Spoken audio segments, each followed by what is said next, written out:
یہ سنا ہے کہ بہت غور اندھیری ہوگی. جمع کر لو صرف دنیا اور آخرت دونوں اچھی ہو جائے گی. اچھی سواریاں حاصل کر لو دنیا اور آخرت اچھی ہو جائے گی. یاد رکھیں انسان چاہے جو کر لے اپنی دنیا اور آخرت کو اس وقت تک کہ وہ سنوار نہیں سکتا جب تک کہ اپنے دل کو نہ سنوارے. اس لیے کہ انسان کے سینے میں جو دھڑکتا ہوا دل ہے جب تک انسان کا دل نہیں سنور جاتا انسان نہیں سمجھ سکتا. اور جب انسان نہیں سمجھ سکتا تو نہ اس کی دنیا سمجھ سکتی ہے نہ اس کی آخرت سمجھ سکتی ہے. غالب نے کہا تھا آدمی کو بھی میسر نہیں انسان ہونا. آدمی تو سب ہے لیکن انسان انسان کب بنتا ہے؟ اللہ اکبر جب اس کا دل سمجھتا ہے. اس لیے کہ انسان کی ترقی کا راز انسان کی بلندی کا راز انسان کی اشرفیت کا راز انسان کی افضلیت کا راز اس کا دل ہے. یہ سینے میں جو گوشت کا لوتھڑا لٹک رہا ہے یہ دل بڑا قیمتی ہے. اللہ کے رسول صلی اللہ علیہ وسلم نے فرمایا اللہ اکبر کہ انسان کے سینے میں لٹکتا ہوا بائیں طرف گوشت کا لوتھڑا ہے. جب وہ سمجھ جاتا ہے تو پورا انسان سمجھ جاتا ہے اور وہ بگڑ جاتا ہے تو پورا انسان بگڑ جاتا ہے. آگاہ ہو جاؤ اسے دل کہتے ہیں. آگاہ ہو جاؤ اسے دل کہتے ہیں. اور دل کیسے سنورتا ہے؟ دل سنورنے کی ایک ہی چیز ہے. اس لیے کہ دل جب دلدار کے حوالے کر دیا جائے دل جب احمد مختار کے حوالے کر دیا جائے یعنی تعلق بالرسول اپنا مضبوط کر دیا جائے تو انسان کا دل سمجھ جاتا ہے. دل کو محبت کرنا جانتا ہے دل کو پیار کرنا جانتا ہے دل کو الفت کرنا جانتا ہے.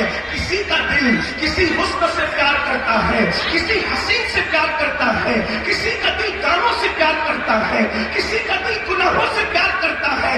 یاد رکھنا صرف پیار دل کو سنوار نہیں سکتا بلکہ اس کا پیار جس کا پیار عبادت ہے جس سے پیار کا حکم ہے جس سے محبت کا حکم ہے جب انسان اس سے پیار کرتا ہے تو انسان کا دل سنور جاتا ہے. اور تعلق بالرسول جب مضبوط ہو جاتا ہے تو انسان کا دل سنور جاتا ہے.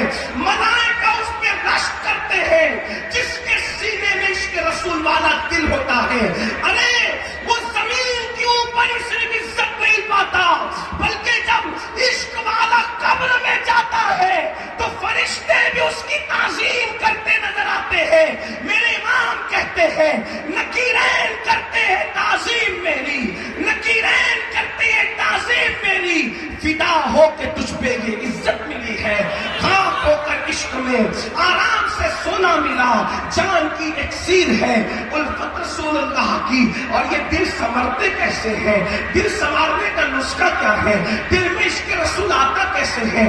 یاد رکھیں عشق مصطفیٰ کوئی بازار میں ملنے والی چیز تو نہیں کہ اسے خریدا جا سکے. اللہ اکبر عشق مصطفیٰ حاصل کرنے والا کوئی سرمایہ تو نہیں کہ انسان جنگ و جدال کے ذریعے سے کاوش اور کوشش کے ذریعے سے حاصل کیا جا سکے. عشق مصطفیٰ کی شمع وہیں پر دل کے اندر روشن ہوتی ہے جب کسی صاحب دل کا قرب نصیب ہوتا ہے جب کسی صاحب دل کا قرب نصیب ہوتا ہے جب کسی صاحب دل کی صحبت نصیب ہوتی ہے جب کسی صاحب دل کی نگاہ پڑ جاتی ہے تو دل سنورتا نظر آتا ہے. دل میں عشق کے چراغ جلتے نظر آتے ہیں دل میں عشق کی شمع روشن ہوتی نظر آتی ہے. اللہ اکبر ماہرہ مطہرہ کی سب سے بڑی خوبی یہ ہے کہ یہاں کے مشائخ حضور صاحب البرکات سے لے کر کے آج تک جتنے مشائخ ہیں انہوں نے ایک ہی مشن پہ کام کیا کہ پوری امت کا تعلق بالرسول مضبوط کر دیا جائے. سینوں میں عشق مصطفیٰ کی شمع روشن کر دی جائے. اسی لیے اس خان کا قدر امتیاز ہے کیسا بھی بندہ ہو جب یہاں سے جڑتا ہے تو عشق مصطفیٰ کے اندر سرشار ہوتا ہے. اس کی بہترین مثال اس کی بہترین مثال آپ دیکھ لیں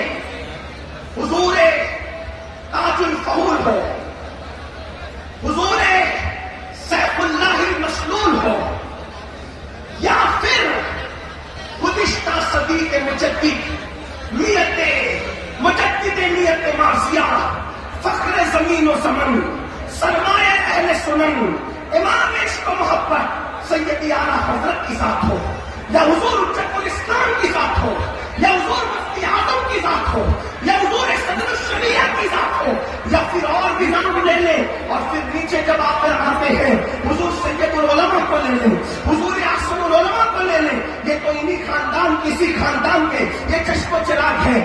آپ دیکھیں یہ جب بھی لوگ ان سے جڑے ہیں تو جڑنے کے بعد ایسے عشق کے کلندر بنے ہیں کہ جام خود ہی نہیں پیتے بلکہ دوسروں کو بھی بھر بھر کے پلاتے ہیں۔ آپ جا کر کے تاریخ پڑھ لو حضرت عین الحق عبد المجید میاں کی، جب تک مہارینا نہ آئے تھے عشق تو تھا مگر وہ نہ تھا جو بعد میں آیا۔ مولانا عبد القادر بلائنوری کے پاس عشق تو تھا مگر وہ نہ تھا جب تک کہ مہارینا سے اللہ اکبر رشتہ نہ جڑا۔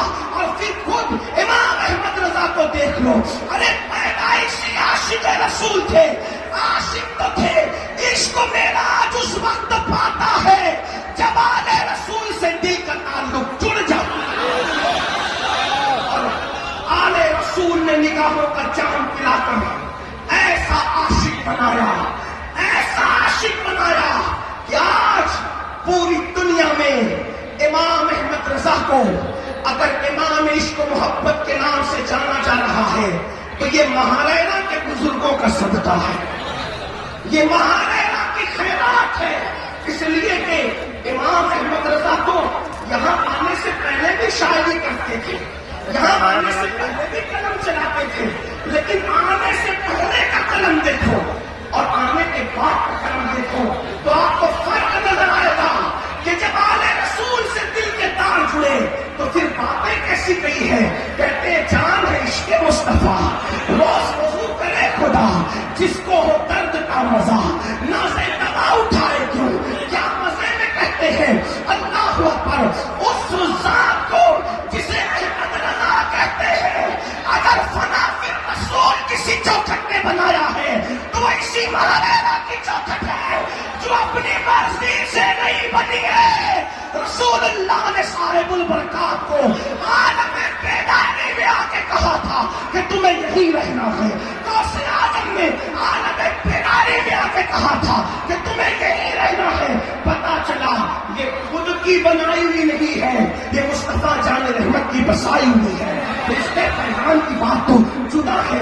امام احمد رضا بغیر مزے میں عشق رسول کا جام یوں پلاتے ہیں، وہ گل ہے نہ بہائے نازک ان کے، وہ گل ہے نہ بہائے نازک ان کے، ہزار چھٹے ہیں پھول جن سے گلاب گلشن میں دیکھے بلبل، یہ دیکھ گلشن گلاب میں ہے۔ اللہ اکبر، ارے کوئی تو بات تھی۔ 108 علوم و فنون کا ماہر مجدد جب مہارینا کی گلیوں میں آتا تھا تو ننگے پیر چلتا نظر آتا۔ جس گلی میں امام احمد رضا ننگے پیر چلے ہیں یہ وہی گلیاں مہارینا مطہرہ کی ہے۔ ابھی میں اپنے استاد محترم اور اپنے قائد کے ساتھ چائے پی رہا تھا تو میں نے حضرت سے عرض کیا یہ وہ جگہ ہے جہاں امام احمد رضا ننگے پیر چلے ہیں۔ تو حضرت نے مجھے جملہ کہا کہ بیٹا مہارینا کو بصارت سے دیکھنے کی ضرورت نہیں ہے، مہارینا دیکھنے کے لیے بصارت نہیں چاہیے، مہارینا کو دیکھنے کے لیے بصیرت کی ضرورت ہے۔ اور جنہوں نے بصیرت کی آنکھ سے مہارینا کو دیکھا پھر وہ ہمیشہ کے لیے مہارینا ہی کرتے رہ گئے۔ تو یاد رکھیے یہ مہارینا وہ ہے جس نے دلوں کا تعلق عشق رسول کے حوالے سے جوڑا ہے، اور تقریباً الحمدللہ کم و بیش 4 صدیاں بیت رہی ہیں مہارینا مطہرہ کو، اور اگر اوپر دیکھا جائے تو تقریباً اللہ اکبر 800 صدیاں اس خاندان کی بیت رہی ہے۔ دین متین کی خدمت کرتے ہوئے میر سید محمد دعوت الصغریٰ سے لے کر حضور احسن العلماء تک جب آپ نیچے نیچے آئیں گے ایک نیکی کام کیا، اللہ اکبر، عشق مصطفیٰ کا جام پلایا، عشق مصطفیٰ کا جام پلایا، اور آج بھی ماہرہ کے میخانے سے عشق مصطفیٰ کا جام رکھ رہا ہے۔ اور ہم یہ شکر کے ساتھ، فخر کے ساتھ کہتے ہیں کہ کل بھی ماہرہ کے مشائخ نے دلوں کو سنوارا تھا، اور آج بھی ماہرہ کے مشائخ جیب پر نہیں بلکہ دل پر نظر رکھے ہوئے ہیں، جس کے اثرات ہم دیکھ رہے ہیں۔ بہت سے لوگ جاتے ہیں تو لے کر آتے ہیں، لیکن یہ میرے ماہرہ کے سرکار ہے، جاتے بھی ہیں اور دے کر بھی آتے ہیں۔ ارے وہ پیر کیا جو عطا نہ کرے، ہم نے تو لینے والا پیر کبھی نہیں دیکھا، ہم نے تو ہمیشہ دینے اور لٹانے والا پیر دیکھا۔ اجمیر کا خواجہ ہو وہ بھی دیتا نظر آتا ہے، لاہور کا داتا ہو وہ بھی دیتا نظر آتا ہے، بغداد کے غوث الاعظم دستگیر کی تو بات بھی جدا ہے۔ ایسا دیا اور اتنا دیا، جس کو دیا دینے والا بنا دیا۔ پتا چلا آج بھی یہاں خانقاہی روایات زندہ ہے۔ بس آخری بات عرض کر کے، چونکہ میرا 15 منٹ کا وقت پورا ہوتا ہے، اور حضور سیدی رفیق ملت نے پہلی مرتبہ مجھے وقت کا پابند کیا ہے، تو میں بالکل اپنے وقت پر اپنی گفتگو کو مکمل کروں گا۔ میرے آقا علیہ الصلوۃ و تسلیم کے دیوانوں، دنیا اور آخرت کا سنورنا دل کے سنورنے پر ہے۔ اپنے دل کا تعلق مصطفیٰ جان رحمت سے جوڑیے۔ کس کس کو دل دیتے ہو، کس کس کو حضور کے عشق کا دعویٰ کرتے ہو، اور موبائل کی اسکرین پر ہیرو کی تصویر رکھتے ہو؟ کس کس کو دل دیتے ہو، عشق مصطفیٰ کا دعویٰ کرتے ہو؟ کرکٹ کے لیے تو وقت نکالتے ہو، نماز کے لیے وقت کیوں نہیں نکالتے؟ کیونکہ نماز تو میرے آقا کی آنکھوں کی ٹھنڈک ہے۔ بڑی معذرت کے ساتھ ہمیں دکھ کے ساتھ کہنا پڑتا ہے، جو قوم میلاد النبی کی سجاوٹ میں بھی نمازوں کو ترک کر دے، وہ قوم عزت کیسے پا سکے گی؟ جو قوم عاشورہ میں امام حسین کے جلوس کے انتظام میں بھی نمازوں کو ترک کر دے، وہ قوم عزت کیسے پا سکے گی؟ عشق تو یہ ہے کہ محبوب کے لیے سب کچھ قربان کیا جاتا ہے اور جا سکتا ہے۔ حیرت ہے ہم نے اپنے آقا کی آنکھوں کی ٹھنڈک کی قدر نہیں کی۔ بڑی معذرت کے ساتھ جو آخری بات کہنا چاہتا تھا وہ کہہ کے رخصت ہونا چاہتا ہوں۔ پیر کی محبت اسی وقت کام آئے گی جب وہ محبت رسول اللہ تک لے جائے۔ اگر وہ محبت وہیں روک لے، ٹرین وہی کامیاب ہے جو منزل تک لے جائے۔ ٹرین اگر اسٹیشن پر ہی رک جائے اور روک لے تو کتنی خوبصورت ہو، وہ ٹرین کوئی کام کی نہیں۔ تو پیر وہی پیر ہے جو حضور کا سچا عاشق بنا ہے، جو اپنے پاس روک لے۔ وہ پیر نہیں، وہ کچھ بھی ہو سکتا ہے، پیر نہیں ہو سکتا۔ ایک بات آپ سے کہتا ہوں، اگر ہمارا پیر ہمیں کوئی ٹوپی دے دے، کرتا دے دے، نالین دے دے، انگوٹھی دے دے، رومال دے دے، تو کتنا پیار کرتے ہیں اس سے، سنبھال سنبھال کے رکھتے ہیں، عطر لگاتے ہیں، خوشبو لگاتے ہیں، تجوریوں میں رکھتے ہیں، کسی کو بتاتے بھی نہیں ہیں۔ کیوں؟ ہم قبر میں لے جائیں گے اس کو۔ بالکل تبرکات قبر میں لے جانا یہ اہل سنت کا قربۂ امتیاز ہے، مجھے اس پر کوئی اعتراض نہیں، لیکن ایک بات کہتا ہوں، پیر کے دیے ہوئے تحفے کی اتنی قدر کی، کیا اللہ کے دیے ہوئے تحفے کی بھی ہم نے اتنی ہی قدر کی؟ اللہ نے جو تحفہ دیا تھا اس کے ہاتھوں سے، تحفہ نماز دینے والا اللہ اور ہاتھ مصطفیٰ جان رحمت کی۔ اب ایسے تحفے کی جو قدر نہ کرے، پھر میں سمجھتا ہوں کہ شاید کسی اور کا بڑے سے بڑے کا تبرک بھی اس کو قبر میں کام نہیں آ سکتا۔ اس لیے کہ اللہ کے رسول علیہ السلام نے فرمایا، جس نے جان بوجھ کر نماز چھوڑ دی وہ میرے ذمے سے باہر ہے، قیامت کے دن اس کے ساتھ میرا کوئی وعدہ نہیں ہے۔ فقیہ ابو اللہ سمرقندی قرۃ العیون کے اندر یہ حدیث لکھتے ہیں، اللہ کے رسول علیہ السلام سیدنا ابو ہریرہ سے کہتے تھے، اے ابو ہریرہ بے نمازی کے ساتھ نہ بیٹھا کر، اس لیے کہ بے نمازی پر مسلسل اللہ کی لعنت برستی ہے، اس لیے بے نمازی کے ساتھ نہ بیٹھا کر۔ اسی کتاب میں یہ بھی ہے، اللہ کے رسول علیہ السلام نے اپنے اصحاب سے کہا، اے میرے صحابہ دعا کرو کسی کو محروم نہ کرے، کسی کو بدبخت نہ کرے، کسی کو محروم نہ کرے۔ آقا علیہ السلام نے جب کہا تو صحابہ کرام سے خود ہی کہا تم مجھ سے نہیں پوچھتے، تم مجھ سے سوال نہیں کرتے کہ بدبخت کون ہے اور محروم کون ہے؟ تو صحابہ کرام نے عرض کیا یا رسول اللہ بدبخت اور محروم کون ہے؟ تو میرے آقا فرماتے ہیں جو جان بوجھ کر نماز چھوڑ دیتا ہے وہ بدبخت بھی ہے، وہ محروم بھی ہے۔ اے ان سے برکاتی قاسمی میں آنے والوں، جس کو کوئی نہیں دیتا اس کو مصطفیٰ جان رحمت عطا کرتے ہیں، اور جس کو حضور بدبخت اور محروم کر دے بتاؤ اسے کون دے سکتا ہے؟ اس لیے اللہ کے بندو عشق رسول کا تقاضا یہ ہے، اور سے قاسمی برکاتی میں آنے والوں، آج سے ہم عہد کر کے جائیں گے کہ رسمی اور اسمی عاشق نہیں بنیں گے بلکہ عمل کے میدان کے عاشق بنیں گے۔ یہ مہاراجہ تو ایسی جگہ ہے جہاں صرف نماز ہی نہیں ہوتی بلکہ جماعت کے ساتھ نماز ہوتی ہے۔ ایک بزرگ اسی مہاراجہ کے ایک دوسرے بزرگ کو ملنے آئے، میں نام نہیں لیتا، ہمارے بزرگ نیچے اتر رہے تھے، دوسرے بزرگ کو سیڑھی چڑھ رہے تھے، تو پوچھا کہاں جا رہے ہیں حضرت؟ تو اس بزرگ نے کہا نماز کے لیے۔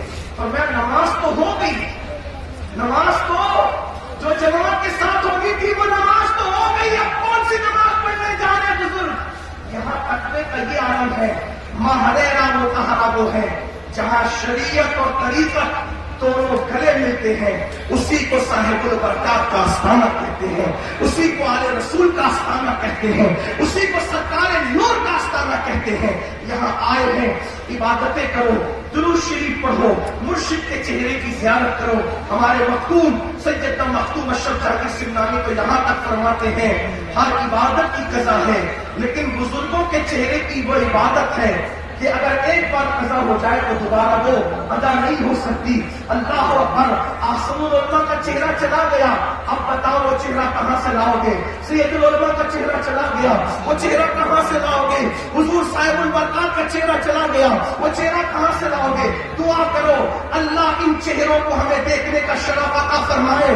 اللہ اکبر، آج حضور امین ملت کو لباس غوثیہ میں دیکھ رہے ہیں، صرف امین ملت کو نہیں دیکھ رہے ہیں، امین ملت کے چہرے میں صاحب البرکات کا جلوہ بھی دیکھ رہے ہیں، امین ملت کے چہرے میں آل رسول احمدی کا جلوہ بھی دیکھ رہے ہیں، سرکار شاہ جی میاں کا چہرہ بھی دیکھ رہے ہیں، نوری میاں کا چہرہ بھی دیکھ رہے ہیں۔ ارے پڑھ کے کہو حسنین کریمین کا نور کی کرنیں اس چہرے میں نظر آ